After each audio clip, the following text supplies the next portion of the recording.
మాకు మా అత్త సి నాగమ్మ ద్వారా విక్రయించిన ఆస్తి 57.5 సెంట్లు బుక్కరాయ సముద్రంలో ఉంది.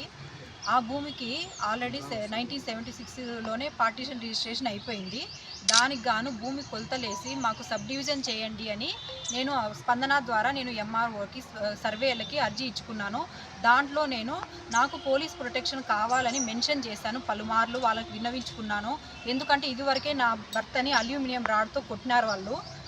ఈసారి మాకు ప్రాణహాని ఉంది, వాళ్ళ ద్వారా మాకు సర్వే పోలీస్ ప్రొటెక్షన్ సమక్షంలో కల్పించండి వాళ్ళకి పలుమార్లు వినయించుకున్నాను.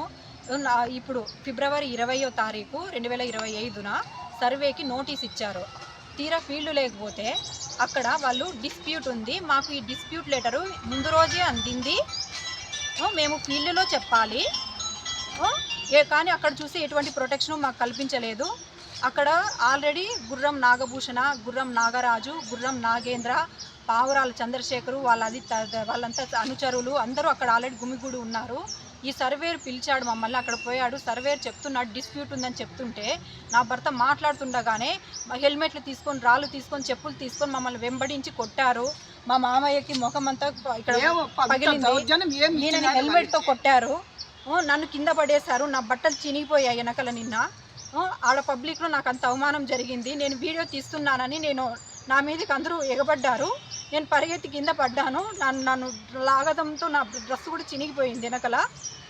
అంత అవమానం జరిగింది. ఎలాగోలా మేము బయటపడి ఎమ్మెల్సీ గవర్నమెంట్ హాస్పిటల్లో అడ్మిట్ అయితే ఆడు కూడా వచ్చి నా భర్త మీద దాడి చేశారు. ఎన్ని కేసులు పెట్టుకుంటావో పెట్టుకోపో, నేను పబ్లిక్గా చేస్తా, చేస్తా, ఏ పోలీస్ స్టేషన్కి పోతావో, ఎన్ని కేసులు పెడతావో, ఏ జైలుకు పోయినా నేను తిరిగి వచ్చి చంపి తీసుకుంటా నీ ఆస్తిని అని పబ్లిక్గా ఛాలెంజ్ చేస్తున్నాడు ఆ గుర్రం నాగభూషణ. ఈ గుర్రం నాగభూషణ, నాగరాజు, నాగేంద్ర ఈ ముగ్గురు వల్ల మాకు ప్రాణహాని ఉంది. మాకు వాళ్ళ నుంచి మమ్మల్ని రక్షించండి, మాకు తగిన న్యాయం చేయండి. నాకు నా కుటుంబ సభ్యులకి ఎటువంటి హాని జరిగినా వాళ్ళే కారణము. దయచేసి Lokesh sir, Pawan sir, Chandrababu sir అందరూ మాకు న్యాయం చేయండి. దానికి తగిన ఆధారాలన్నీ, వాళ్ళు మా మీద దాడి చేసిన ఆధారాలన్నీ మా దగ్గర ఉన్నాయి, మేము ఇస్తాము. విచారించండి, మాకు తగిన న్యాయం చేయండి, మొదట మాకు రక్షణ కల్పించండి.